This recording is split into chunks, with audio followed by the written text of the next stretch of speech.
Hello दोस्तों, स्वागत है आपका हमारे चैनल द पूजा शो में। जहां हम लेकर आते हैं आपके पसंदीदा सीरियल्स के सबसे सटीक और धमाकेदार अपडेट। तो तैयार हो जाइए क्योंकि आज के एपिसोड की कहानी आपको पूरी तरह से झकझोर कर रख देगी और आपके मन में कई सवाल खड़े कर देगी। आज के हमारी राधा के एपिसोड की शुरुआत होती है एक बहुत ही गंभीर और तनावपूर्ण माहौल से, जहां बाबूजी के सामने गिरधर की नशाखोरी का सच आ चुका है। बाबूजी बेहद सख्त लहजे में गिरधर से सवाल करते हैं कि आखिर तुमने ये नशाखोरी कब से शुरू कर दी है। ये सुनकर गिरधर के पसीने छूट जाते हैं और वो हड़बड़ाते हुए अपने बचाव में झूठ का सहारा लेता है। वो घबरा कर कहता है कि बाबूजी, मैंने कभी शराब नहीं पी, वो तो एक क्लाइंट ने जबरदस्ती कर दी थी, इसलिए मैंने पी ली। बाबूजी, मेरा यकीन मानिए, मैंने पहली बार शराब पी थी। आप चाहे तो राधा से पूछ लीजिए। गिरधर की इस चालाकी और झूठ को सच मानकर हमारी भोली भाली राधा भी उसकी हाँ में हाँ मिलाने लगती है और कहती है कि रसोई के नमक की कसम, ये कभी शराब को हाथ तक नहीं लगाते। इस पर बाबूजी को राधा पर भी बहुत गुस्सा आता है और वो उसे डांटते हुए कहते हैं, बस करो बहू तुम, आखिर कब तक इसकी साइड लेती रहोगी। बाबूजी का गुस्सा सातवें आसमान पर होता है और वो तंज कसते हुए कहते हैं कि अच्छा, तो क्लाइंट्स ने जबरदस्ती तुम्हारा हाथ पकड़कर तुम्हारे मुंह में शराब डाल दी। उनकी इस बात पर कीनू जोर जोर से हंसने लगता है। तभी बात को संभालते हुए राधा कीनू से कहती है कि जाओ बेटा, अपना लंच पैक कर लो, तुम्हारे स्कूल का समय हो रहा है। और इसके बाद बाबूजी बहुत ही निराश होकर कहते हैं कि हम देख रहे हैं कि जैसे जैसे इसके पास पैसा आ रहा है, वैसे वैसे इसके संस्कार और इसका चरित्र सब कुछ खत्म होता जा रहा है। हमें तो अपने पूर्वजों से माफी मांगनी होगी और अगली बार जब शराब पीने का मन करे तो हमारे लिए जहर लेकर आ जाना। और बाबूजी की ये बातें सुनकर गिरधर की माँ बीच में ही आ जाती है और बचाव करते हुए कहती है कि मुन्ना कह तो रहा है कि उससे गलती हो गई। वो गिरधर से पूछती है कि मुन्ना, अब दोबारा ऐसी गलती तो नहीं करेगा ना। गिरधर ना में सिर हिला देता है और फिर माँ उसे नहाने और ऑफिस जाने के लिए कहती है और राधा उसे नींबू पानी देती है। लेकिन गिरधर के पिताजी अभी भी बेहद आहत हैं और कहते हैं कि हे भगवान, हमारे इस गिरधर को क्या हो गया है, इसने अपने बच्चे तक की परवाह नहीं की। दूसरी तरफ सीन बदलता है हमारी शनाया की तरफ और हम देखते हैं जो अपने रूम पार्टनर प्रज्ञा के साथ है। प्रज्ञा शनाया को बताती है कि जब वो सो रही थी तो किसी साहिल का फोन आया था और वो कह रहा था कि उसकी सारी फाइलें पूरी हो गई हैं। इस पर शनाया बहुत ही चालाकी से कहती है कि चलो, कुछ तो काम आया। फिर प्रज्ञा उससे पूछती है कि आखिर ये साहिल कौन है। तो शनाया बड़े ही घमंड के साथ जवाब देती है कि शनाया का एक और दीवाना जो मेरे साथ अपने घूमने फिरने के शौक पूरे करता है और बदले में मेरा काम हो जाता है। फिर प्रज्ञा गैरी यानी गिरधर के बारे में पूछती है तो शनाया हंसते हुए कहती है कि ओहो प्रज्ञा, वो गैरी मेरा प्यार है, मेरा सोना है और साहिल तो बस मोहरा है जिसके ऊपर चढ़कर मैं गौरी को ये याद दिलाऊंगी कि मैं उसके लिए कितनी इंपॉर्टेंट हूँ। और ये कहकर शनाया जोर जोर से हंसने लगती है, जो उसके खतरनाक इरादों को साफ दर्शाता है। उधर घर में राधा ढेर सारा पालक लेकर आ जाती है, जिसे देखकर अम्मा जी पूछती है कि बेटा, इतना सारा पालक क्या कोई भोज है क्या। राधा मासूमियत से बताती है कि हाँ माँ, मिस्टर जी का फेवरेट है और अंकल आंटी के लिए भी भेज दूंगी, उनको हमारे हाथ का पालक बहुत अच्छा लगता है और आरती भी रोज ऑफिस से कैंटीन का खाना खाती है, उसके लिए भी भेज देंगे। और अम्मा जी ये सुनकर थोड़ा नाराज सी हो जाती है और कहती हैं कि बहू, तुमने कोई धर्मशाला खोल रखी है क्या, पहले अपने परिवार की चिंता करो।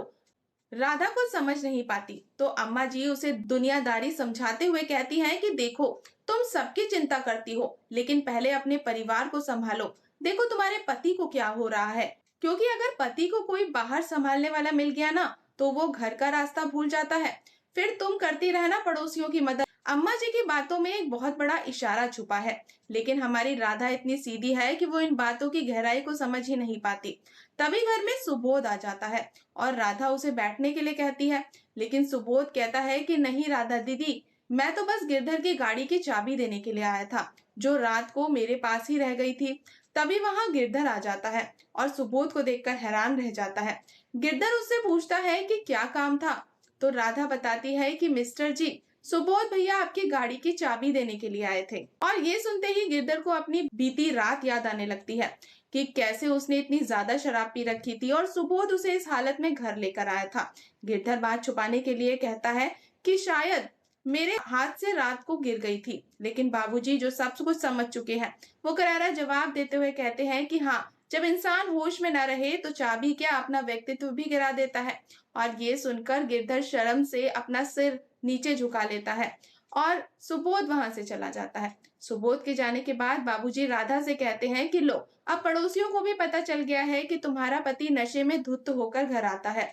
बाबूजी एक बहुत बड़ा फैसला लेते हुए कहते हैं कि मुन्ना, तुम्हारे लक्षण देखकर हमने आज ये फैसला लिया है कि जब तक तुम्हारी अक्ल ठिकाने नहीं आएगी तब तक हम गांव वापस नहीं जाएंगे। और ये सुनकर गिरधर टेंशन में आ जाता है और अम्मा जी भी परेशान होकर कहती है कि पता नहीं इस जीवन लीला में और क्या क्या देखना पड़ेगा। और राधा बेचारी भुत बनकर खड़ी रह जाती है। अगली सुबह राधा अम्मा जी और बाबूजी के लिए चाय लेकर आती है और दोनों उसे आशीर्वाद देते हैं। तभी गिरधर तैयार होकर आता है और बड़े ही प्यार से राधा से अपने जूते मांगता है। राधा बताती है कि उसने जूते बाहर रख दिए हैं पॉलिश करके और तुरंत चुटकी बजाकर जूते लेने पहुंच जाती है। राधा जूते के साथ साथ गिरधर का ऑफिस बैग भी ले आती है। पीछे बैठे बाबूजी ये सब देख रहे होते हैं और वो गिरधर को फटकार लगाते हुए कहते हैं कि सुनो मुन्ना, पता है कि तुम बहुत बड़े अफसर बन गए हो, पर इसका मतलब ये नहीं है कि घर के अंदर भी तुम्हारी ही चलेगी। कुछ काम वाम भी किया करो, हमेशा बहू को आगे पीछे नचाते रहते हो। हमारी भोली भाली राधा अपने पति का बचाव करते हुए कहती है कि नहीं नहीं बाबूजी, मिस्टर जी घर का बहुत सारा काम करते हैं, आज थोड़ा जल्दी में है, बस इसलिए अम्मा जी ये देखकर खुश हो जाती हैं। गिरधर को राधा के हाथ से लंच बॉक्स लेना पड़ता है और राधा प्यार से बताती है कि उसने उनका पसंदीदा पालक पनीर बनाया है।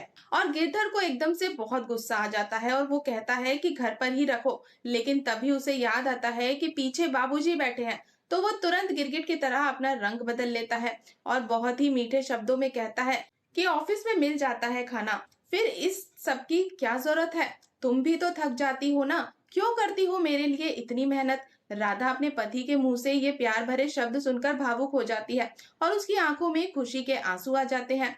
उसे लगता है कि उसके मिस्टर जी को उसकी कितनी चिंता है। पर असलियत तो ये है कि अगर वहां बाबूजी और अम्मा जी नहीं बैठे होते तो गिरधर कभी सीधे मुंह बात भी नहीं करता। अम्मा जी और बाबूजी एक दूसरे की तरफ ऐसे देखते हैं जैसे उनके बीच कोई युद्ध चल रहा हो, जिसमें गिरधर की अच्छाई और बुराई का फैसला हो रहा हो। गिरधर झूठी हंसी के साथ वहां से निकलने लगता है, पर बाबूजी पीछे से ताना मारते हुए गिरधर से कहते हैं कि सीधा घर पर ही आना, कोई हाथ पकड़कर बैठा ले तो लार मत टपका देना, पीने मत बैठ जाना, संभल जाओ, थम जाओ। गिरधर बस जी बाबूजी कहकर चला जाता है। लेकिन असली ड्रामा तो तब होता है जब गिरधर जाने लगता है और राधा पीछे से कहती है मिस्टर जी। गिरधर के चेहरे पर एकदम से गुस्सा आ जाता है, पर वो खुद को संभालते हुए फिर से रंग बदलता है और हंसने की एक्टिंग करते हुए कहता है कहो ना राधा। राधा उसे बताती है कि उसकी गाड़ी की चाबी यहीं रह गई थी। चाबी लेते हुए गिरधर झूठा प्यार दिखाते हुए कहता है कितना ख्याल रखती हो तुम मेरा, थैंक यू। गिरधर का ये व्यवहार उन सभी लोगों को आईना दिखाता है जो अपनी पत्नी के साथ बुरा व्यवहार करते हैं, पर परिस्थितियां अनुकूल ना होने पर वो तुरंत बदल जाते हैं। जैसे ही गिरधर घर से बाहर निकलता है उसका असली चेहरा सामने आ जाता है और वो मन ही मन राधा को गवार कहने लगता है, जबकि अंदर हमारी राधा भगवान की तरफ देखकर खुश हो रही है कि आज उसके मिस्टर जी ने उसके साथ बहुत अच्छा व्यवहार किया। राधा बाबूजी से गिरधर को माफ करने की गुजारिश करती है और अम्मा जी भी उसका साथ देती है, पर बाबूजी एक बहुत गहरी बात कहते हैं कि हर बुराई की शुरुआत गलती से ही होती है। लकड़ी में जब घुन लगना शुरू हो जाए ना तो उसका तभी इलाज कर देना चाहिए, नहीं तो ये घुन धीरे धीरे घर को चाट जाता है। फिर अम्मा जी मुस्कुराते हुए कहती हैं कि जहाँ राधा वहाँ काहे की बाधा। ये सुनकर राधा भी मुस्कुराने लगती है। तभी गिरधर वहां आता है और सुबोध को कल रात की मदद के लिए धन्यवाद कहता है।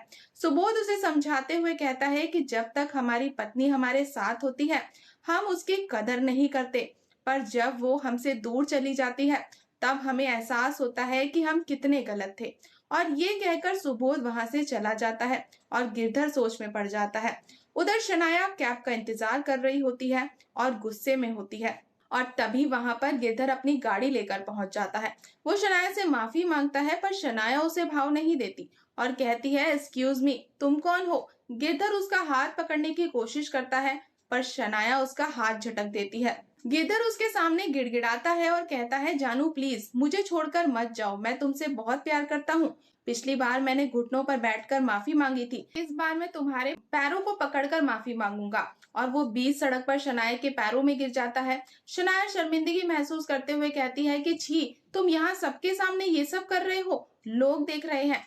पर गिरधर बार बार माफी मांगता रहता है। तभी पीछे से सुबोध एक ऑटो में वहां से गुजर रहा होता है और वो गिरधर को किसी लड़की के पैरों में इस तरह गिरे हुए देख लेता है।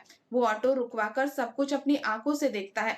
शनाया गुस्से में वहां से चली जाती है और गिरधर जानू जानू चिल्लाता हुआ ऑटो के पीछे भागता है।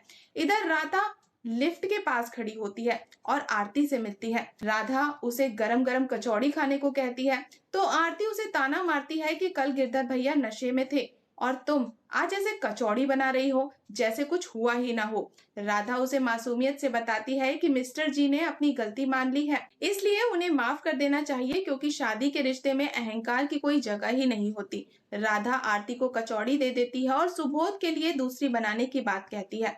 उधर ऑफिस में शनाया गुस्से में पहुंचती है जहां साहिल ने उसका सारा काम कर दिया है, पर शनाया उससे सीधे मुंह बात ही नहीं करती। गिरधर भी ऑफिस आता है और चुपचाप अपने कैबिन में चला जाता है। अब कहानी सबसे बड़े मोड़ पर पहुंच चुकी है क्योंकि सुबोध अपने घर से निकल रहा होता है और राधा उसे रोककर कचौड़ी देती है। राधा के इस अपनेपन को देखकर सुबोध फैसला करता है कि वो राधा को गिरधर की सच्चाई बता देगा। वो राधा से कहता है कि राधा दी, मुझे भी आपसे मिलना था और आपको कुछ बताना था। अब सबसे बड़ा सवाल ये है कि क्या सुबोध गिरधर का काला चिट्ठा हमारी राधा के सामने खोल देगा? क्या राधा सुबोध की बातों पर विश्वास करेगी? और अगर बाबूजी को ये बात पता चल गई तो उनका क्या रिएक्शन होगा? आने वाले एपिसोड्स में ये देखना बेहद दिलचस्प होगा।